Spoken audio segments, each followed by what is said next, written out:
Friends, welcome to my YouTube channel Dharma's world. Friends, మన DSC అభ్యర్థులు TET కోసం అని చెప్పేసి టెట్ నిర్వహించాలి ప్రభుత్వం అని చెప్పేసి కోరుతూ మరి హైకోర్టులో కాకుండా సుప్రీంకోర్టులో వాళ్ళు పిటిషన్ దాఖలు చేయడం జరిగింది. పిటిషన్ దాఖలు చేసిన తర్వాత సుప్రీంకోర్టు దాని గురించి ఏం మాట్లాడకుండా కేవలం ఇది రాష్ట్ర పరిధిలో ఉన్న అంశము, మీరు కావాలంటే హైకోర్టుకి వెళ్ళాలి అని చెప్పేసి చెప్పడం జరిగింది.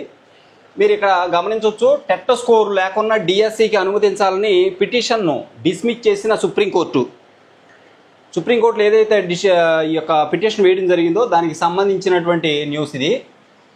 ఇక్కడ మీరు క్లియర్గా చూడవచ్చు, టెట్ స్కోర్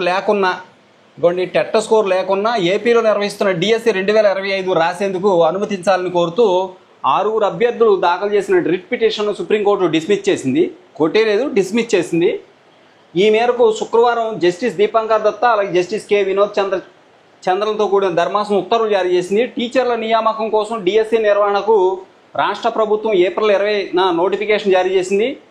2011 ఏప్రిల్ 16న జారీ చేసిన జీవో 51 ప్రకారం ఏటా డిసెంబరు లేదా జనవరి నెలలో టెట్ నిర్వహించాల్సి ఉన్న ఆ పని చేయకపోవడం వల్ల మేము రాయలేకపోయాం. దాని కారణంగా ప్రస్తుతం డిఎస్సి రాయడానికి అర్హత కోల్పోయే పరిస్థితి వచ్చింది. ఇక చూస్తే దీనిపై హైకోర్టులో రిట్ పిటిషన్ దాఖలు చేసిన వేసవి సెలవుల వల్ల లిస్టింగ్ కాలేదని చెప్పి రాశారు.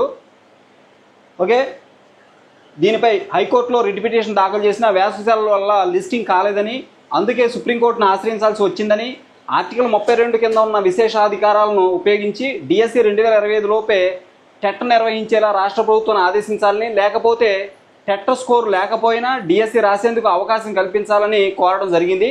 రాష్ట్ర పరిధిలోని ఈ అంశంపై నేరుగా సుప్రీంకోర్టుకు రావడాన్ని తప్పుపడుతూ ధర్మాసనం పిటిషన్ను కొట్టేసింది.